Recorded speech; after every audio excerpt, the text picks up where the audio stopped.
현무 -5가 아니라 ICBM이잖아. 긴급 포착 구축 투사체의 미 충격. 미국조차 처음 보는 방식입니다. 탄두 중량 8톤의 발사관 길이 약 20m. 북한 지휘부 지하벙커 타격수단. 미군 전략폭격기 B-1B. 국군의 날 행사에 최초 등장. 최대 57톤 무장 장착. 한국형 초음속 전투기 카프-21P-8A 포세이돈 해상초계기 등 국군의 날 첫선. 기념식에서는 구축 18륜 이동식 발사 차량이 원통형 발사관, 캐니스터, 이 얹어진 형태의 현무 -5 발사 차량이 모습을 드러냈다. 해당 차량은 운전석이 전면을 바라본 채로 타이어만을 돌려 대각선으로 이동하는 측면 기동 능력을 선보이기도 했다. 군 관계자는 현무는 북한전 지역에 대해 초정밀 초고위력 타격이 가능하다고 소개했다. 현무는 우리 군이 자체 개발한 미사일 명칭이다. 현무 -1은 모두 퇴역했고, 현무 -2 시리즈는 단거리 탄도미사일, 현무 -3 시리즈는 순항미사일이다. 현무 -4 시리즈는 현무 -1을 개량한 신형 탄도미사일로 현무 -4-1부는 지대지 탄도미사일, 현무 -4-2부는 함대지 탄도미사일, 현무 -4-4부는 잠수함 발사 탄도미사일이다. 현무 -4와 현무 -, 모두 고위력 탄도미사일로 개발됐으나 탄두 중량에는 큰 차이가 있다. 지난해 국군의 날 기념행사 때 처음 공개된 현무 -4는 탄두 중량이 2톤이었다. 이번에 첫 선을 보이는 현무 -5는 8톤에 달한다. 탄두 중량 8톤은 세계 최고 수준이다. 국회 국방위원회 소속 유용원 의원, 국민의힘에 따르면 현무 -5는 단거리 탄도미사일이지만 탄두 중량을 줄이면 중거리 탄도미사일, ICBM 사거리 3,000에서 5,500km 급 이상 성능을 발휘하는 것으로 추정된다. 탄도미사일의 통상적인 탄두 중량인 1톤을 기준으로 하면 현무 -5의 사거리는 5,000km 이상이 될 수 있다는 것이다. 탄두 중량과 사거리는 반비례한다. 현무 -5는 원통형 발사관 안에 들어있고 발사관의 길이는 약 20m로 추정된다. 발사관을 탑재한 차량의 바퀴는 구축이며 발사 차량의 안전성 확보를 위해 발사 후 공중에서 점화되는 콜드론치 방식이 적용됐다. 현무 -5는 북한 지휘부가 은신한 지하 벙커를 파괴하는 미사일로 한국형 삼축체계 중 하나인 대량 응징 보복 수단이다. 삼축체계는 미사일 발사 징후를 사전에 포착해 발사 전에 제거하는 킬체인의 한국형 미사일 방어, 대량 응징 보복을 더한 개념이다. 군이 현무 -5를 공개한 것은 대남 쓰레기 풍선 살포와 탄도미사일 발사 등 북한의 복합 도발에 대한 경고 메시지를 보내는 차원으로 풀이된다. 행사에는 현무 -5 외에도 우리 군이 보유한 삼축체계 핵심 전력이 등장했다. 작년 국군의 날에 처음으로 일반에 공개된 장거리 지대공 유도미사일이 올해도 모습을 드러냈다. L3은 고도 40km 이상에서 적탄도미사일을 요격하는 미사일로 캔드 핵심 자산으로 꼽힌다. 킬체인 핵심 전력 중 하나인 스텔스 전투기 F-35A도 국군의 날 기념행사 중 서울공항 상공을 비행했다. 죽음의 백조로 불리는 미국 공군의 전략폭격기 B-1B 랜서도 국군의 날 기념행사에 처음으로 등장했다. 최대 속도 마하 1.25에 최대 12,000km를 비행할 수 있는 B-1B는 괌 미군기지에서 한반도까지 2시간이면 날아올 수 있다. 핵무기는 운용하지 못하지만 최대 57톤에 달하는 무장을 장착할 수 있어 B-2, 22톤, 나 B-52, 31톤 등 다른 미군 전략폭격기보다 월등한 무장량을 자랑한다. 지난해 국군의 날 당시 우천으로 비행이 취소돼 모습을 드러내지 못했던 한국형 초음속 전투기 KF-21 보람에도 이날 기념식에서 하늘을 날았다. 최대 속도 마하 1.81, 시속 2200km에 달하는 KF-21은 능동전 자주 4식 위상 배열 레이더와 적외선 탐색 및 추적 장비, 통합 전자전 체계 등 국산 최첨단 장비를 갖춘 4.5세대 전투기다. 2026년부터 기체가 공군으로 인도대 퇴역한 F-4와 현재 운용 중인 F-5 등 노후 전투기를 대체할 예정이다. 지난 6월 국내에 도착해 전력화된 해군의 P-8A 포세이돈 해상초계기도 서울공항 상공에서 위용을 과시했다.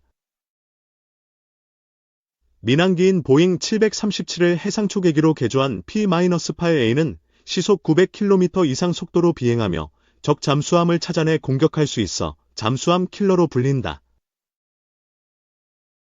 네 발로 이동하는 테러 작전용 다족 보행 로봇이 등장해 경쾌한 발걸음을 선보였고, 지난 6월 실전 배치된 한국형 자주도하 장비 수령도 모습을 드러내 눈길을 끌었다. 단독황. 방공호 안에서도 공포의 폭발음 들려 이스라엘 교민 연락해보니 최강의 아이언돔으로도 떨어지는 미사일 파편까지 막을 순 없어요. 제발 우리 집에 떨어지지 않길 빌고 또 빕니다. 두꺼운 콘크리트로 둘러싸여 있는 방공호 안에 있는데도 폭발음이 그녀의 고막을 때렸다. 천둥 소리는 비교도 안 되는 공포의 울림이었다.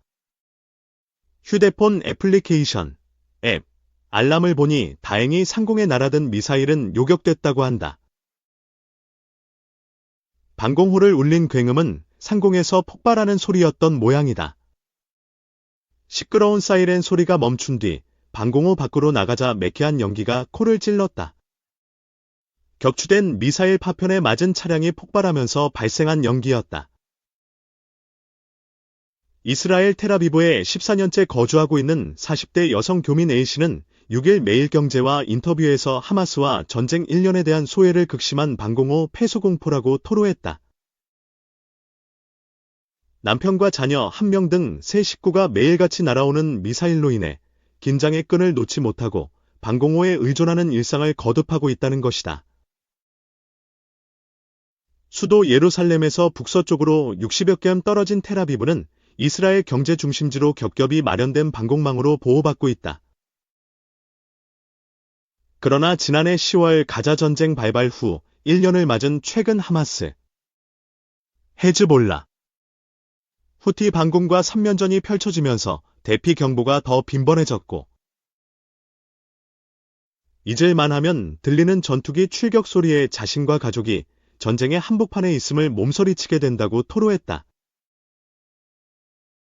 레바논 무장정파인 헤즈볼라 대원들이 사용하던 무선호출 기동 시다발 폭발, 수장이었던 하산 나스랄라 폭침에 이어 이스라엘이 헤즈볼라와 사실상 전면전을 시작하면서 주민들이 체감하는 긴장은 최고조에 다다르고 있다. A씨는 크고 작은 충돌이 이번에 처음 발생한 게 아니기 때문에 주민들은 평소와 같이 살고 있다면서도,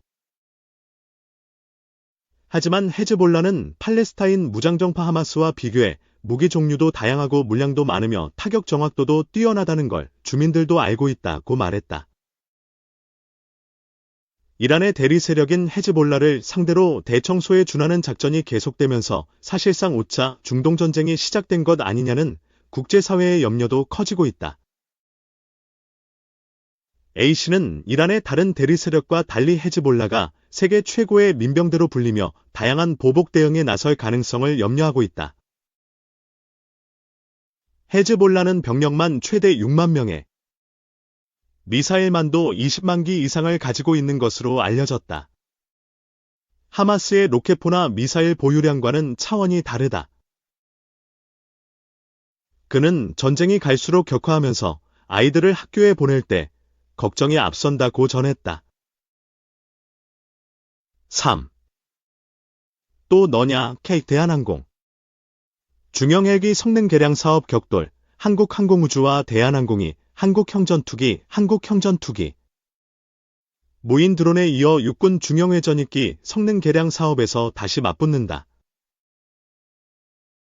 6일 방산업계에 따르면 중형회 전익기, 헬리콥터, 헬기, 성능 개량 사업은 우리 군이 1990년부터 운용 중인 요츠-60과 해즈-60의 성능을 개량하는 사업이다. 노후화된 전자장치, 엔진 성능 등을 개량해 장비 가동성을 향상시키는 것이 목적이다. UH-60 블랙호크는 승무원 4명, 완전 무장 병력 11명을 수송할 수 있다. 병력 수송을 비롯해 화물, 전투물자 수송 등 다양한 임무에 투입된다. 해즈-60은 블랙호크를 기반으로 만들었다. 수색, 구조, 의무, 악천 후 침투 등 특수 목적용으로 사용되는 고기능 모델이다. 두 기종은 현재 육해공군에서 약 130대가 운용되는 것으로 알려졌다. 모든 모델이 개량되면 사업 규모는 약 9천억에서 1조 원이 예상된다. 이 사업을 두고 KI와 대한항공은 각각의 컨소시엄을 만들고 참여 의사를 밝혔다. 대한항공은 릭넥스원과 손잡고 사업 수주에 나섰다.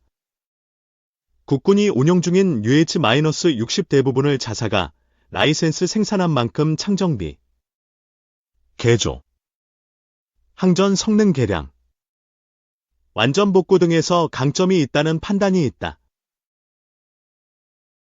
다만 항공전자, 전자전, 통신 장비, 센서류 기술을 확보하지 못해 릭넥스원과 원팀을 꾸렸다.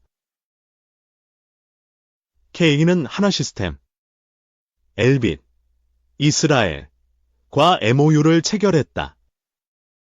KI는 국산 최신의 회전익기 수리온, 내치 등을 개발한 만큼 성능 개량에 필요한 설계, 해석, 제작, 가망, 시험 및 후속 지원에 강점이 있다고 판단했다. 하나시스템은 항공전자 시스템 개발, 엘빗은 개조 개발 및 항전 체계를 담당하게 된다. KI와 대한항공은 지난 2015년 한국형전투기, KF-X 사업을 비롯해 다수의 사업에서 경쟁하고 있다. KF-X 사업에서는 로키드 마틴과 손잡은 KI와 대한항공 에어버스 컨소시엄이 경합했고, 사업권은 K에 넘어갔다. 무인기 시장에서는 대한항공의 영역이 넓다. 2008년 한국형 중고도 무인기, 2010년에는 4단급 무인기 사업에서 K를 제치고 사업권을 따냈다. 2021년에는 광대역 저피탑 무인기 기술연구 사업을 수주했다. 양사의 경쟁은 앞으로도 이어진다. 특히 격돌이 예상되는 사업은 차세대 공중전 체계 한국형 전자전기 사업 등이다. 대한항공 관계자는 릭넥스원과의 업무 협약을 계기로 향후 항공통제기, 전자전기 등 특수임무 항공기 개조 사업 준비에도 만전을 기할 계획이라며 릭넥스원과의 협력으로 세계적 수준의 애프터마켓 시장 경쟁력을 강화해 나갈 것이라고 밝혔다. 강구영 KI 사장은 KI 하나시스템의 빅 협력은 국내외 각 분야 최고의 전문 업체 간의 원팀 구축이라며 육군과 공군 항공기의 지속적인 운용 및 작전 수행 능력을 신장하는 데 기여할 것이라고 밝혔다.